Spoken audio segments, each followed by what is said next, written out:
हमने 4 सितंबर को सोनपुर में और संबलपुर गांव में बाढ़ पीड़ितों के घर घर में जाके ये पता लगाने की कोशिश की कि उनकी पीड़ा क्या है, क्या हुआ और हम क्या कर सकते हैं। हम स्तब्ध हैं कि हम कर तो बहुत कम सकते हैं, खास तौर से जो हुआ उसके बारे में। पर आगे ना हो इस संबंध में हमारी कुछ राय है और वो राय हम बताना जो है आवश्यक समझते हैं। जो खतरा बीमारी का है वो ठहरे पानी से है और उसमें पनपते मच्छरों से और कीटों से।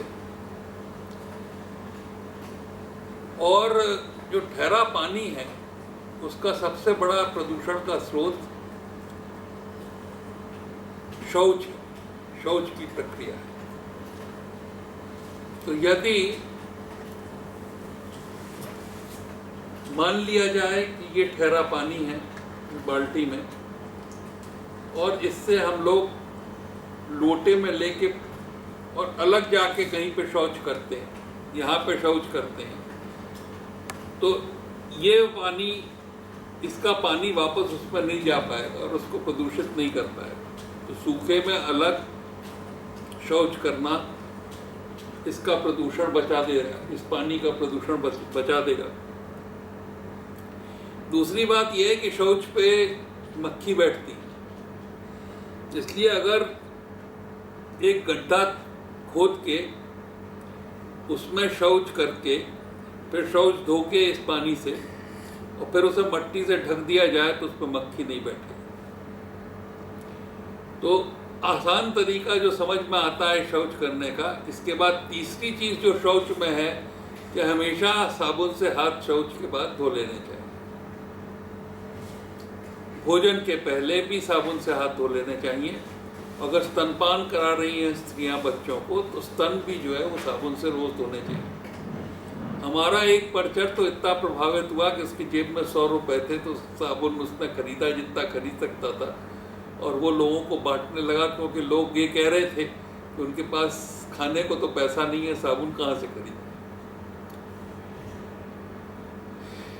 इसके बाद जो लार्वा या मच्छर बैठे हुए हैं पानी में और ग्रो कर रहे हैं, तो उसमें अगर टर्बुलेंस पैदा कर दी जाए, अगर हिलाव पैदा कर दिया जाए, अगर मवेशी जो है वहाँ पे जो घुसते हैं तो उससे जो है बहुत सारे लार्वा मर जाते हैं। नहीं तो उस पर केरोसिन का छिड़काव किया जा सकता है। इसके बाद ये था कि वहाँ पे एक परमानंद जी थे जो कि फल और सब्जी बेचने का काम करते हैं, सब्जी का बिजनेस करते हैं। तो उनको हम लोगों ने सजेशन दिया कि क्लोरीन की काफ़ी सारी टैबलेट्स उनके पास रख दी जाएं और जिसको वो सब्जी बेचें उसको 15 क्लोरीन की टैबलेट दे दें। तो 15 लीटर पानी जिसको वो पानी पीने के लिए या कच्ची सब्जी धोने या वेजिटेबल धोने के लिए उपयोग करते हैं वो क्लोरीनेट हो जाएगा और उनके लिए सेफ हो जाएगा। तो वो क्लोरीन की टैबलेट रोज रोज अपने 15 लीटर पानी में डाल लें तो वो पानी सुरक्षित होगा। इसके अलावा समस्या थी जलावन की। जो जलावन जिससे जला के खाना पीना पकाते हैं वो पानी में भीग गया, तो अगर किसी ने भोजन कहीं से मिल भी गया तो उसे पकाए कैसे। इस संबंध में हमने वहाँ पर माननीय रूडी जी ने लोग भेज दिए थे अपने ऑफिस के हम लोगों के पास।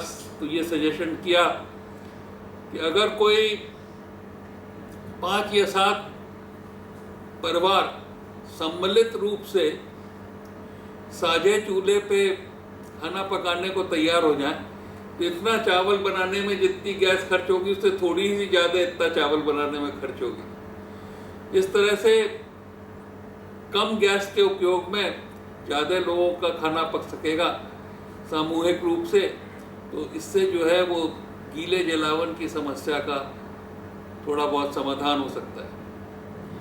इसके अलावा हम लोगों ने अगर बीमार हो ही जाए तो ये पाया कि पैरों में सड़न हो रही है, जो मवेशी थे उनको खोल दिया तो मवेशी मिल नहीं रहे हैं और उनमें भी फुट एंड माउथ डिजीज हो रही है। तो अगर कोई मान लीजिए बीमार हो भी जाता है, जिसमें कि खांसी की बीमारी और डायरिया वगैरह की बीमारी, तो वहाँ पे सोनपुर में एक टेली मेडिसिन कैंप खोल दिया, जहाँ पे रूडी जी का कौशल सिखाने वाला केंद्र है। तो वहाँ से सीधे टेली मेडिसिन के सहारे संपर्क करके हम लोगों से राय ली जा सकती है एम्स पटना में। और मेरे ख्याल से चींटी के बराबर कुछ राहत देने का प्रयत्न है। बहुत ही नम्रता के साथ ये जो है बाढ़ पीड़ितों की सेवा में हम प्रेषित करते हैं। धन्यवाद।